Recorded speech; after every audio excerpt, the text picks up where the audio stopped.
Seja parte de uma experiência de pensamento elevado com as palavras de Krishnamurti. Prepare-se para desafiar suas crenças e expandir a sua compreensão da existência. Às vezes podemos reconhecer um temor e, apesar disso, ainda ter esse temor. Terá que investigar isso muito cuidadosamente. Acima de tudo, não desejo me desfazer do temor. O que desejo é expressá-lo, compreendê-lo, deixá-lo fluir, que venha, que explore dentro de mim, etc. Não sei nada sobre o temor. Sei que estou atemorizado. Agora me interessa averiguar em que nível, a que profundidade tenho medo, se conscientemente ou na mesma raiz, nos níveis mais profundos de eu ser, nas cavernas, nas regiões inexploradas de minha mente. Quero averiguá-lo, quero que tudo isso se manifeste e fique ao descoberto. Portanto, como vou fazer? Tenho que fazê-lo e não gradualmente, compreende? Isso tem que sair completamente de meu ser. Se houver 1000 tigres e me sinto no chão, não posso vê-los, mas se me translado a um local mais alto, posso brigar com eles. Não diga se pudesse voar, veria a beleza da terra. Não posso voar, estou aqui. Temo-me que essas formulações teóricas não têm valor algum e aparentemente não nos damos conta disso. Tenho fome e você está me alimentando com teorias. Temos aqui um problema. Observe, por favor, porque todos estamos atemorizados. Todo mundo tem algum temor, de uma ou de outra classe. Existem temores profundos e ocultos, e estou bem familiarizado com os temores superficiais, os temores do mundo. Os temores que surgem ao perder um emprego, ou por isso ou aquilo. Temor de perder a minha esposa, o meu filho. Conheço tudo isso muito bem. Possivelmente existem capas mais profundas de temores. Como posso eu, como pode esta mente, trazer para a superfície tudo isso instantaneamente? O que diz você? Diz você que devemos afugentar o animal de uma vez e para sempre, ou temos que persegui-lo cada vez que seja necessário? O interlocutor diz que estou sugerindo que é possível afugentar o animal completamente para sempre, e não persegui-lo um dia e deixá-lo que retorne ao dia seguinte. Isso é o que estamos dizendo. Não desejo perseguir o animal repetidas vezes. Isso é o que todas as escolas, todos os santos e todas as religiões e psicólogos dizem. Afugente-o pouco a pouco. Isso não tem sentido para mim. Quero averiguar como afugentar o animal de tal modo que não retorne jamais. E quando retornar, saberei o que fazer. Não permitirei que entre na casa. Compreende? Temos que lhe dar ao animal seu verdadeiro nome. É o pensamento. E quando retornar, saberemos o que fazer com ele. Não sei o que fazer. Veremos. Todos vocês estão tão ansiosos. Trata-se de nossa vida. Temos que estar ansiosos. Quero dizer, ansiosos por responder. Certamente temos que estar ansiosos. Esse é um tema tão difícil. Vocês não podem limitar-se a inserir palavras e palavras. Isso requer cuidado. Por que não praticamos em realidade a percepção agora mesmo? Isso é o que sugiro. O que acontece quando me espelho em você? Primeiro eu percebo sua presença. Por favor, me olhe. O primeiro que ocorre é a percepção visual de minha presença, correto? Então o que passa? O pensamento intervém nessa representação visual. Isso é exatamente a mesma coisa que dizia a senhora. O pensamento é o animal. Limite-se a esse animal, por favor. Não diga que o animal é o pensamento, ou o ego, o eu, o medo, a cobiça, a inveja, para logo dar outra descrição a ele. Dizemos que esse animal é tudo isso. E vemos que o animal não pode ser afugentado gradualmente, porque sempre retornará em diferentes formas. Se estiver bastante alerta, digo que pavo é tudo isso, esse constante afugentar o animal e cada vez que retorna, ter que afugentá-lo de novo. Quero descobrir se for possível afugentá-lo completamente, de maneira que não retorne mais. Vejo diferentes funções em mim, com diferentes intensidades. Se uma função perseguir a outra, por exemplo, se a emoção perseguir a ideia, nada acontece. Temos que observar com todas as funções. Você está expressando a mesma coisa em diferentes palavras. Você começou a dar uma explicação que foi interrompida. Começou a dizer que não queria desfazer do temor absolutamente. Lhes disse, acima de tudo, que não quero me desfazer do animal. Não desejo afugentá-lo. Antes de tomar o látigo ou a luva de veludo, desejo saber quem está tratando de afugentá-lo. Pode que seja um tigre maior o que trata de fazer isso. Portanto, digo a mim mesmo, não quero afugentar nada. Veja a importância disso. Pode ser que ao afugentá-lo seja sua eventual sentença de morte. Não sei. Vá pouco a pouco, senhor. Me deixe explicar. Digo que antes de perseguir o animal, precisa averiguar quem é a entidade que o vai caçar. E digo que pode ser que seja um tigre maior. Se desejo me desfazer de todos os tigres, não é bom que permita que um tigre maior casse ao tigre pequeno. De maneira que digo, esperemos, não quero afugentar nada. Veja o que está ocorrendo à minha mente. Não quero afugentar nada, mas desejo olhar. Desejo observar, pois quero estar seguro se um tigre maior está caçando a um tigre menor. Este jogo seguirá para sempre. Isso é o que ocorre no mundo. A tirania de um país em particular que caça a um outro menor.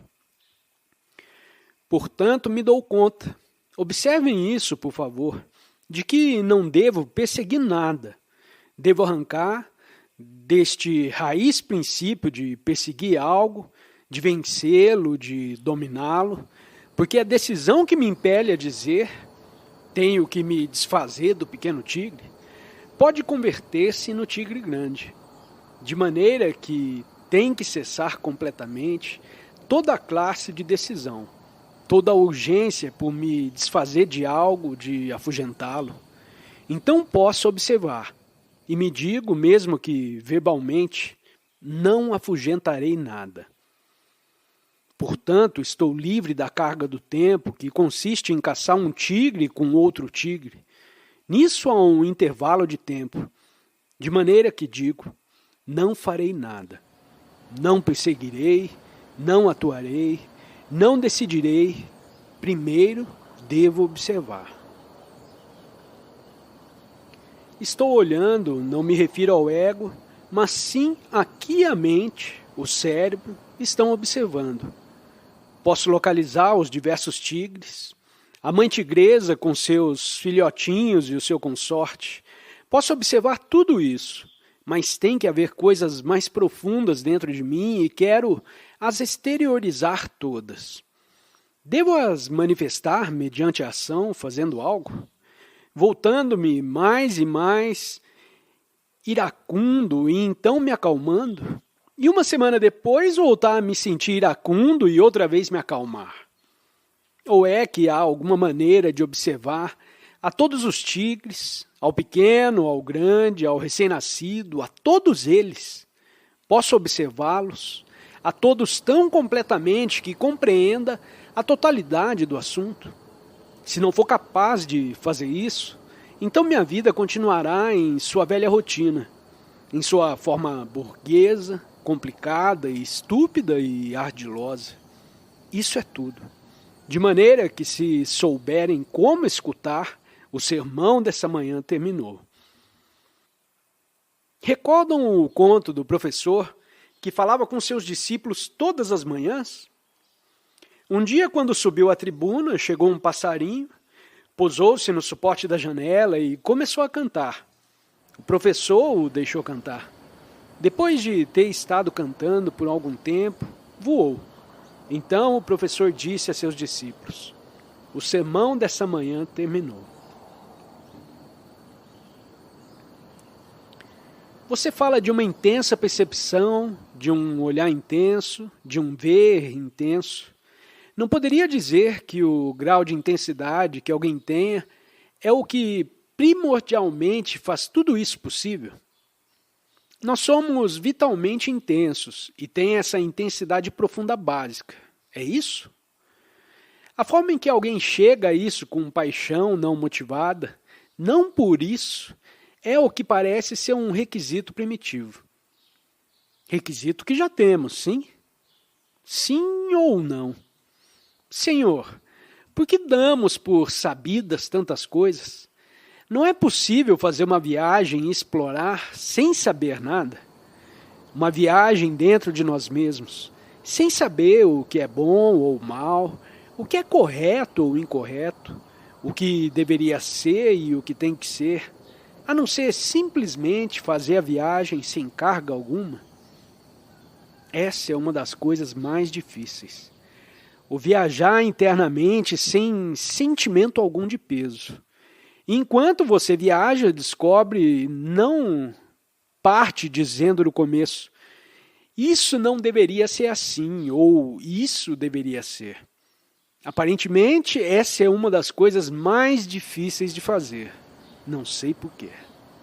Olhem, senhores, não há ninguém para ajudá-los, incluindo ao que os fala. Não há ninguém em quem ter fé, e espero que não tenham fé em ninguém.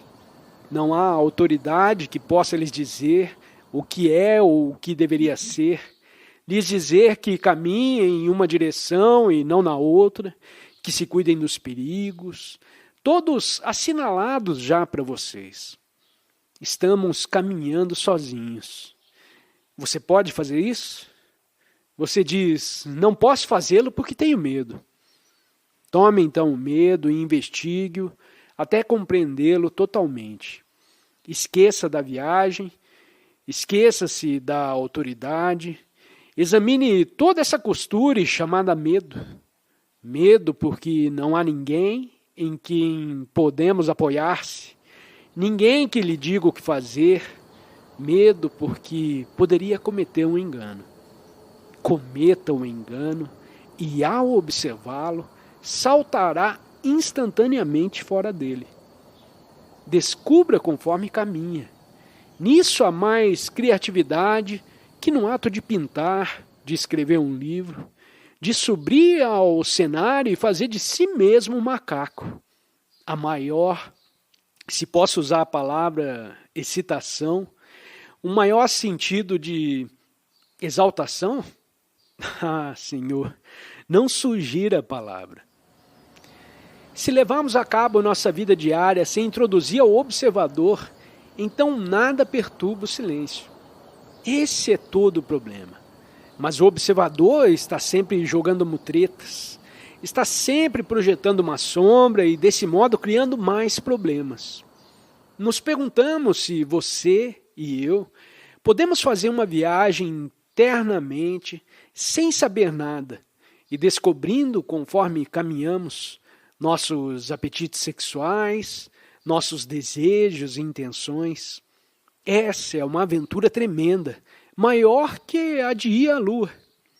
Esse é o problema. Eles sabiam onde foram, conheciam a direção a seguir quando decidiram ir à Lua. Internamente, não existe direção alguma. O cavalheiro diz que ir à Lua é algo objetivo, que sabemos aonde ir. Aqui, ao fazer uma viagem internamente, não sabemos aonde vamos.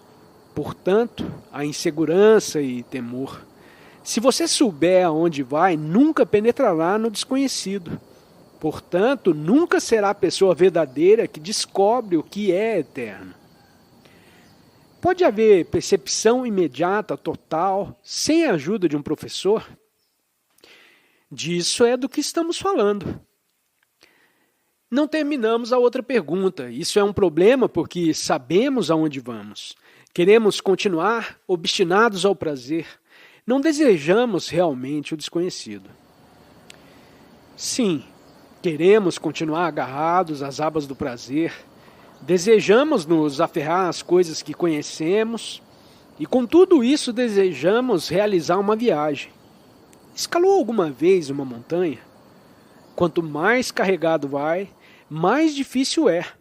Até para subir a essas pequenas colinas, é bastante difícil fazê-lo se você levar uma carga. E para escalar uma montanha, terá que estar mais livre. Não sei realmente qual é a dificuldade. Queremos levar conosco tudo o que conhecemos. Os insultos, as resistências, a estupidez, os deleites, os regozijos, tudo o que experimentamos. Quando você diz, vou fazer uma viagem levando tudo isso, está fazendo uma viagem a alguma outra parte, não ao interior daquilo que leva consigo. Portanto, sua viagem é imaginária, é irreal. Mas faça uma viagem ao interior das coisas que leva, conhecido não ao interior do desconhecido, ao interior do que já conhece, seus prazeres, deleite, desesperanças, sofrimentos. Faça uma viagem ao interior disso, porque isso é tudo o que tem. Você diz, desejo fazer uma viagem ao interior do desconhecido, levando tudo isso e acrescentar a isso o desconhecido.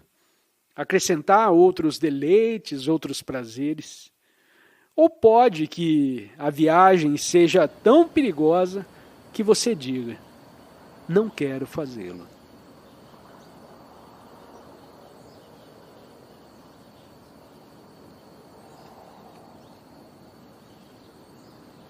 Em uma parada, um soldado está muito quieto, com suas costas retas, sustentando o rifle com precisão. Exercitou-se dia após dia. Para ele não existe liberdade alguma. Está muito quieto. Mas isso é quietude? É quietude de um menino que está absorto em um brinquedo? Tire-lhe o brinquedo e o menino volta para a sua própria maneira de ser. Compreenda isso de uma vez e para sempre, porque é muito singelo. Pode a disciplina criar a quietude?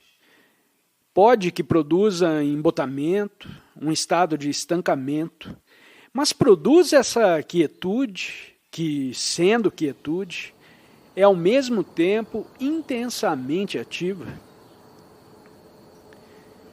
Senhor, o que quer você que nós façamos aqui nesse mundo? Muito simples, meu Senhor. Eu não quero nada. Isso é o primeiro. O segundo, viva. Viva nesse mundo.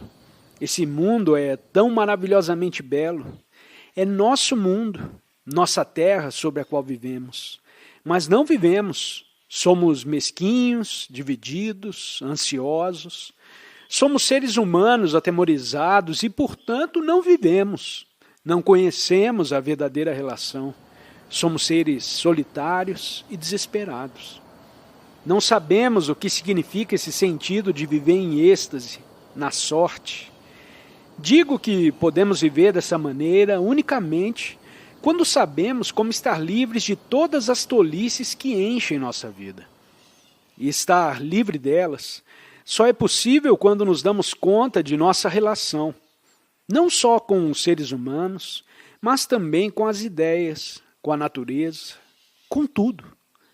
Nessa relação descobrimos o que somos, nosso medo, nossa ansiedade, desespero, solidão e nossa completa ausência de amor. A gente está repleto de teorias, de palavras, de conhecimentos, do que outras pessoas han dito, mas nada conhece sobre si mesmo e, portanto, não sabemos como viver. Senhor, como explica você os diferentes níveis de consciência do cérebro humano? O cérebro parece ser uma coisa física e a mente não parece ser. Além disso, a mente parece ter uma parte consciente e outra inconsciente. Como podemos ver com alguma claridade essas diferentes ideias? O que você quer saber é a diferença entre cérebro e a mente, não é assim, senhor? Não é o cérebro em si, que é o resultado do passado, consequência da evolução de muitos milhares de anos, com todas as suas lembranças, conhecimentos e experiência. Não é esse cérebro parte da nossa mente? A mente em que há um nível consciente e outro inconsciente. Não é tudo isso uma totalidade? O físico, assim como o não físico, o psicológico. Não somos nós que temos feito a divisão entre consciente e inconsciente, o cérebro e o não cérebro. Não podemos olhar a coisa inteira como uma totalidade não fragmentada? É o inconsciente tão distinto do consciente? Ou é o inconsciente uma parte da totalidade que nós dividimos? Desde aí surge a pergunta: como pode a mente consciente dar-se conta da inconsciência? Pode o positivo, que é o funcional, o que trabalha todo dia, observar o inconsciente? Não sei se tivemos tempo para elucidar essa questão. Não estão vocês cansados? Por favor, senhores, não convertam isso em um entretenimento, como poderiam fazê-lo sentados em uma habitação agradável e cálida, ouvindo a voz de alguém. Estamos tratando com coisas muito sérias, e se vocês trabalharam como alguém deve fazê-lo, então têm que estar cansados. O cérebro não pode assimilar mais sem fatigar-se. E para afundar nessa questão do consciente e o inconsciente, necessitamos uma mente aguda, clara, que possa observar. Duvido muito que ao final de hora e meia vocês estejam capazes de fazê-lo. Estão vocês conforme em que consideremos essa questão depois? Agradecemos por se conectar conosco nessa experiência enriquecedora com Krishnamurti.